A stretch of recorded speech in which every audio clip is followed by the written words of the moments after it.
after painting the foreground fields in a darker blue, because I wanted them to stand as sort of shadows in the grasses. You don't have to do that. You can leave it the blue that's the background to your piece of paper.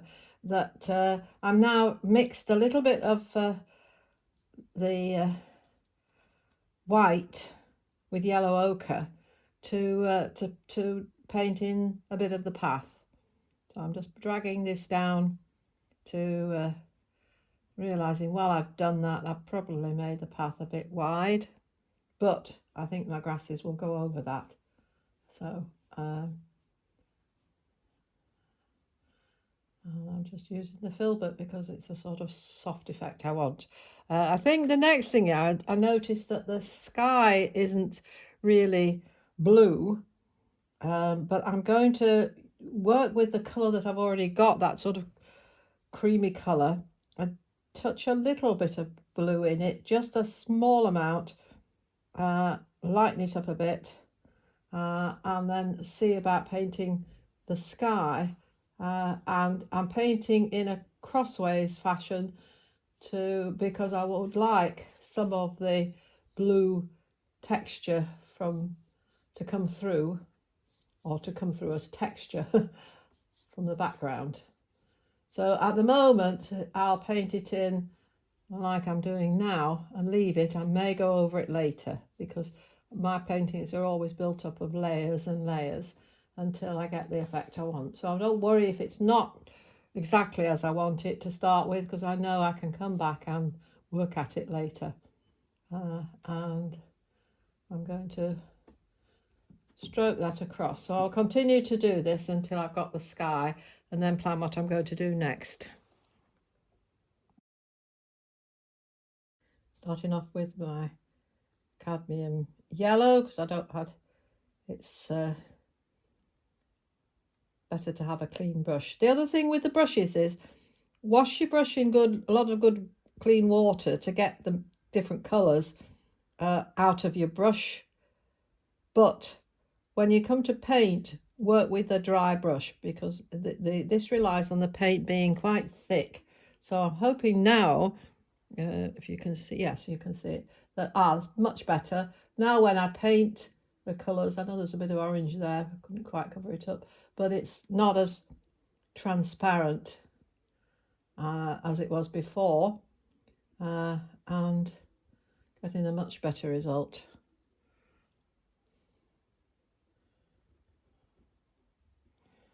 But again, remembering I'm going to be building this up with lots of layers of different oranges and reds.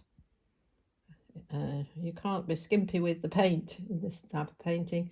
You need to use it fairly thick, as I say, straight out of the tube and going on thick. So it's going to take me quite a time, but you can see that I'm, as you can see in this picture here, the beginnings of this painting, the artist was showing the progression that they made.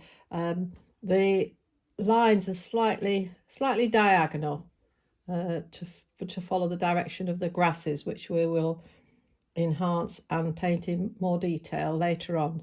So I'm just going to go over the whole of the picture, and then this field that's on the left hand side, it'll be more solid because it's further away, so I shall paint it in with a more solid effect. Right, I'll come back to you later. I'm just coming back on because when I was painting this, it's still a little bit transparent, and I think this might be the cadmium yellow that is more transparent. I'm mixing now in a bit of the yellow ochre with the red, and down the bottom here you can see I'm getting a much better coverage. So I think rather than going with, at this stage, I shall use the yellow ochre later, but at this stage I'm just going to use, with my colours I've got here, I'm just going to use the yellow ochre. This is why it's good. If you don't like the effect you get, look at your paints and see what you can get. You know, this is going to be your picture. It can never copy the one that you're looking at. You'll have your own style. You've got your own paints, your own method of brush marks. So you have to respond to this. So I'm much more happy now with the vibrant orange that I'm getting on top of that blue.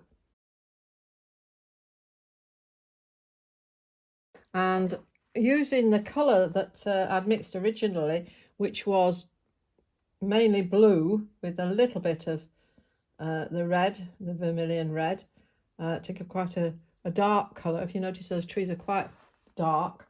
I'm using the filbert brush because it's got the rounded top, and that will give me the nice rounded effect that I need for the trees.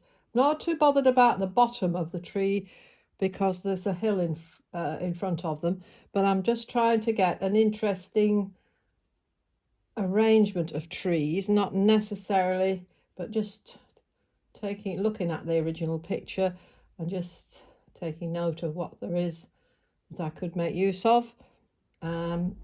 It does seem to me that where you get the trees in front of the path, they're quite dominant, so I'm going to make those as distinct shapes coming up, and you can see actually my house is further away than in this picture, but it doesn't matter. I'm quite happy with where I put my house.